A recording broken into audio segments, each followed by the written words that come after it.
Hello there everyone, Mr. POE here today to talk about 0.1.1, the newest patch that GGG has put out after the Christmas break, and I'm just going to give some of my thoughts on it. I think it's been out for long enough for players to have experienced it hands-on for themselves if you're still playing. If you're not, I'll give you a quick rundown on a couple of the major changes that went on, and then most of this time I'm going to spend talking about what I feel this indicates for the future direction of the game, as well as what I still really want to be worked on. So first and foremost, the big things that happened with this is there's a bunch of changes to lower tier unique items, so those all got some nice buffs to be more usable through like the early and mid game. Some of them are a little bit better if they find their way into a late game build just by virtue of their weird niche use cases, but there's not a whole lot here. Like, this isn't really like pushing any of them into the meta or anything. It's just tweaking existing numbers. I didn't see anything, even for as little as I know, I didn't see anything that really jumped out to me as like, oh my gosh, this is going to be like the new best unique item. Then we've got a bunch of nerfs to monsters, which I think is well warranted. Ton of cheap off-screen deaths, like volatile deads that some of these enemies could cast that would just like instantly explode and you wouldn't even know what was going on. And off-screen meteors and lightning bolts from some of the zealot, like those enemies you'd encounter in like the that cast spells and stuff on you.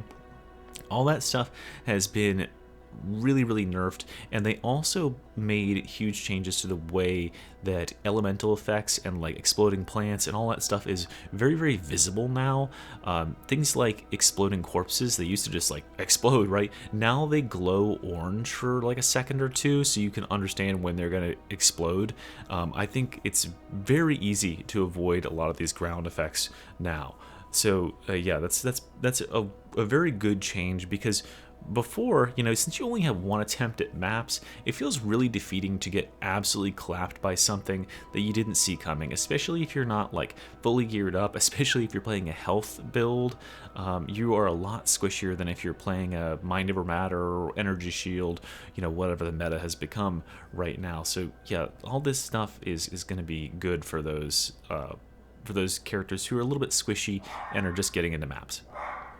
There weren't any real skill changes with this update, so I imagine that remains to be the next big update. We'll probably see as a bunch of new skills being introduced and existing ones being tweaked.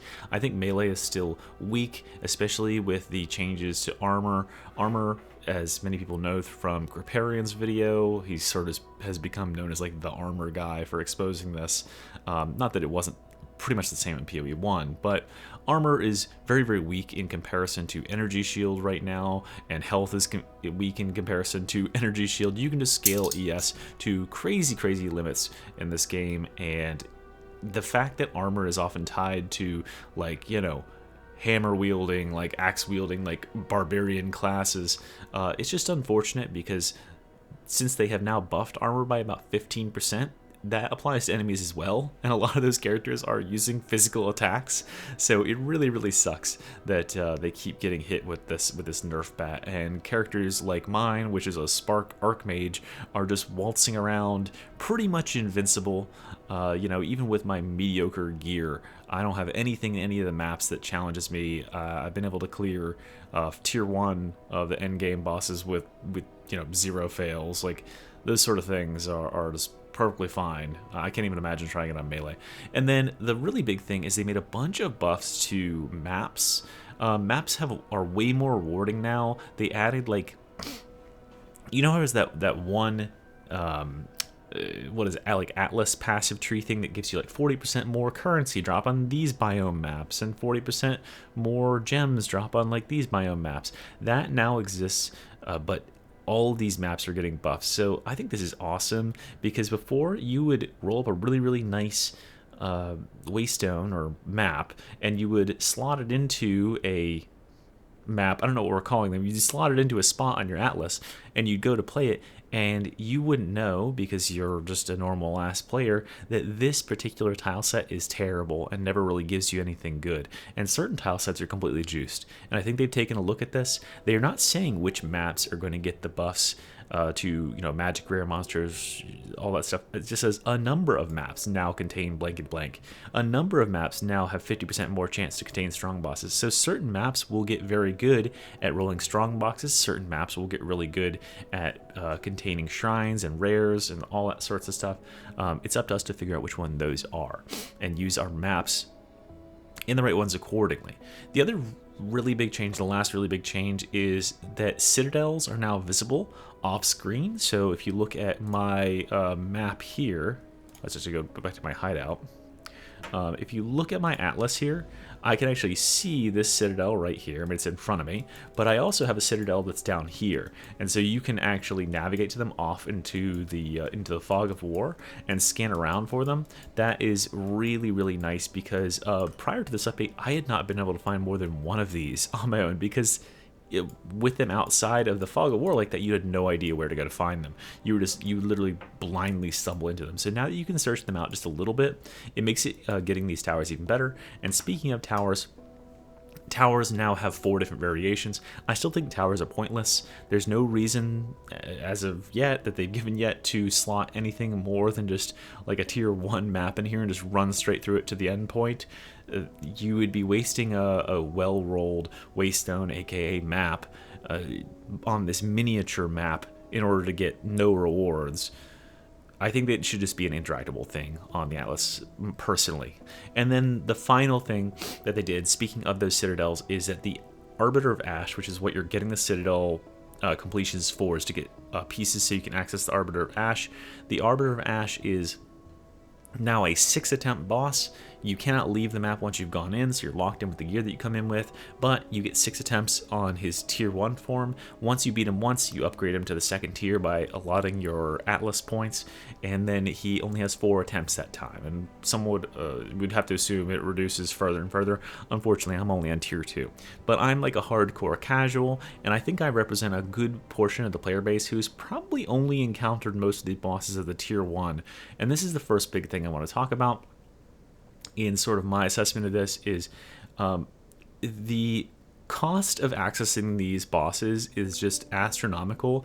The amount of time and investment that it takes to get to these bosses is pretty ridiculous.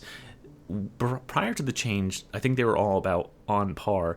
After this, it probably is the easiest to access the Arbiter of Ash comparatively to any of the other ones, just because you can search out these citadels a little easier, and if you find all 3 citadels, you usually get to 2 to 3 attempts at the Arbiter of Ash. However, that does not mean that it's a wise thing to do, because the pieces to these guys, let me show it right here.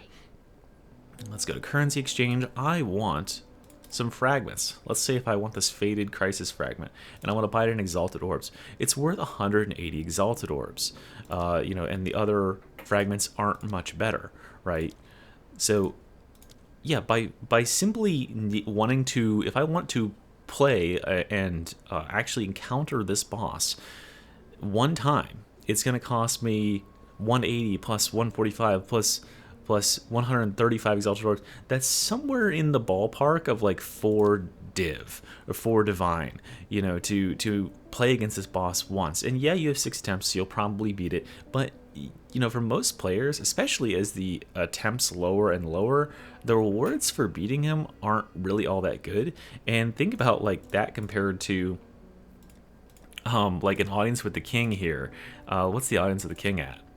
Okay, so yeah, you spend almost 7 or almost 9 Divine to get an Audience with the King and face off against the King in the Mist.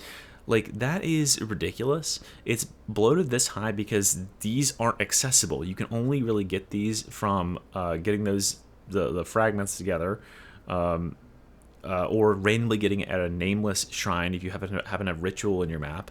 And the currency is so inflated because everyone is dropping a million billion exalted orbs and stuff on the ground due to rarity farming.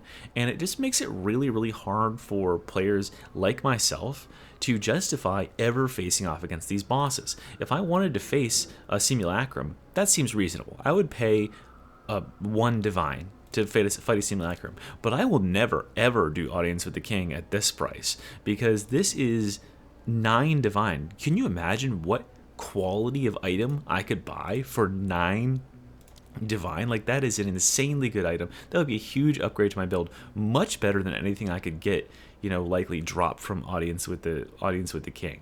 So that is my main issue with the way this in-game stuff is working right now. I can totally see a situation where I would pursue going and getting the pieces together and fighting the Arbiter of Ash. However, my current scheme for making money is just doing like a delve, like a horizontal delve, basically. I'm just going in one direction of my atlas, and every time I see a little tower thing pop up, I go there, I beat the boss, and I sell the fragments. And I'm just making plenty of divine like that, because playing in Trade League, that's all I need to do to improve my power. I don't actually need to fight these bosses, and with them being so expensive, everyone wants to do it. I feel like it would be a shame to do the boss and get a shitty, crappy unique, or fail, which happens because I'm not the best player in the world and I'm not that geared.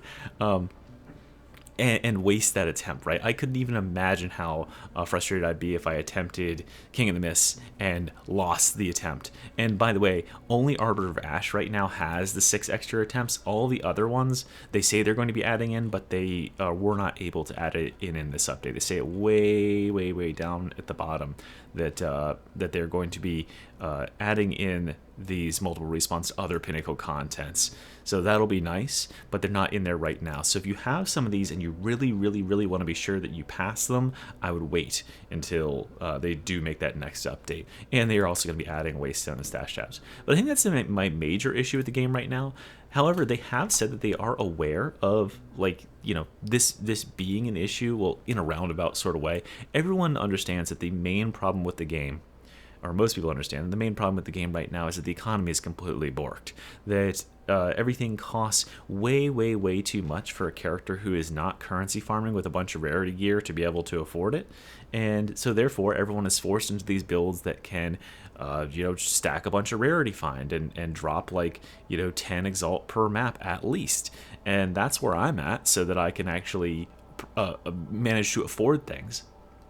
And they have indicated that, yes, they're going to be making changes right now to try and get the mapping experience, the end-game experience, to be better. That's what the whole idea of 0.1.1 is.